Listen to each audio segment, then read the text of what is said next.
안녕하세요 여러분, 헤르입니다. 헤더가 한국에 가버렸기 때문에 혼자 있는데, 그래서 이참에 좀 제 얘기를 한번 해볼까 해서 영상을 만들게 되었습니다.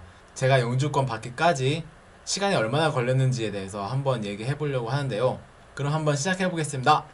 그러면 이제 제가 캐나다에서 영주권 따기까지 어땠는지 한번 얘기를 해볼게요. 일단 영주권 따는 방법은 여러 가지가 있겠죠. 유학 후 이민이라고 많이들 부르는 CEC가 있고, 제가 이번에 이걸 통해서 영주권을 받게 된 PNP도 있고, 그다음에 뭐 E도 있고, 뭐 사업으로 이민하는 방법도 있고, 방법은 여러 가지가 있죠. 일단 제가 PNP를 통해서 영주권을 받았기 때문에 이거에 대해서 한번 얘기를 해볼까 해요.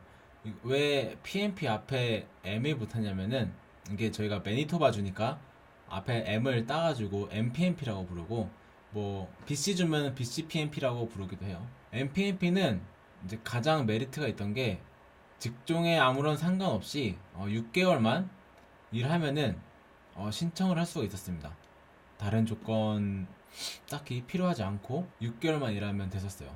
근데 지금은 이제 2018년 11월 이후로 개정이 되면서 정해진 직업군만 가능하게 돼 있습니다.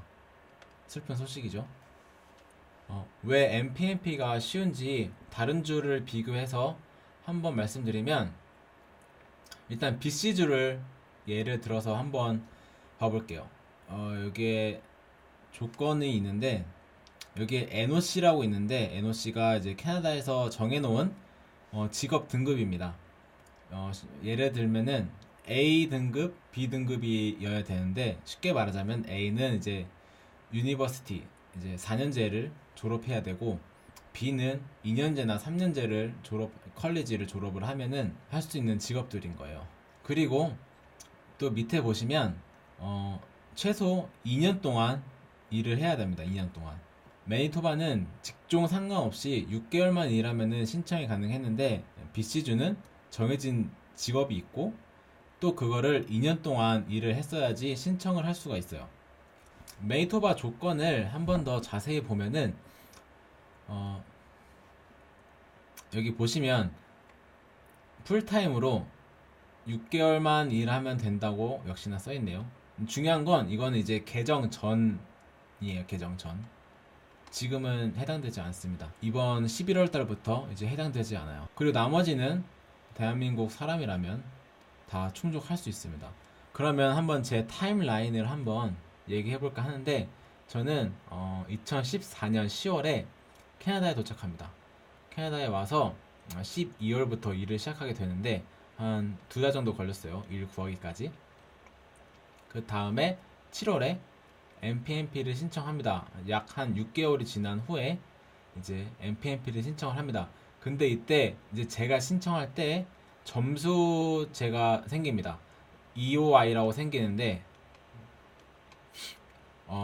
신청자의 나이, 학력, 그리고 경력 등을 따져가지고 이제 점수를 매기는데, 이제 높은 점수부터 이제 한 100명, 뭐 150명 이 정도 이렇게 뽑습니다. 그런데 제가 대학교를 3학년까지만 다니고 말았기 때문에 학력에서 점수가 많이 까여가지고 어, 제 차례가 오기까지 조금 시간이 걸립니다. 그래서 9월이 돼서야 제 서류가 접수가 됩니다. 접수가 되고, 그리고 11월에 MPNP가 승인이 됩니다. 승인이 되는데, 이제 승인이 되면 이 두 가지 문서를 이메일로 보내주는데, 왼쪽 보시면은 이거는 이제 메이토바 주에서 노미니가 됐으니까는 계속 일을 유지를 해야 될 거 아니에요. 그러니까는 워크 퍼밋을 연장할 수 있게 도와주는 문서고, 그 다음에 오른쪽 보시면 이게 중요한 건데, 이게 이제 승인된 메일입니다. MPNP가 승인됐다는 메일이고, 저의 이름이랑 그 다음에 제 노미네이션 넘버, 그리고 제 직업, 이런 거를 다 써져 있는데, 이제 이걸 가지고 연방에다가 이제 접수를 하게 됩니다. 그러면 이제 저 서류를 받았으면 이제 매니토바랑은 끝이 납니다. 매니토바랑 끝이 나고, 이제 저는 이제 저 서류를 가지고 캐나다 연방에다가 서류를 보내야 됩니다.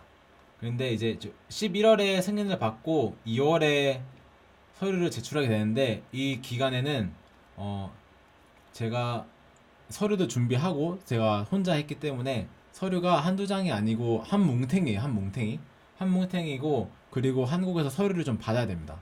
그거를 이제 뭐 가족 증명서나 그런 거를 받아야 되는데, 이제 그걸 다 영어로 번역해서 한국에서 받아야 하기 때문에 시간이 좀 걸립니다. 그러니까 미리미리 해놓으면은 바로바로 할 수 있긴 있겠죠. 그리고 2016년 2월에 연방 서류 제출을 마치고, 그 다음에 2017년 5월 말에 영주권이 승인이 됩니다.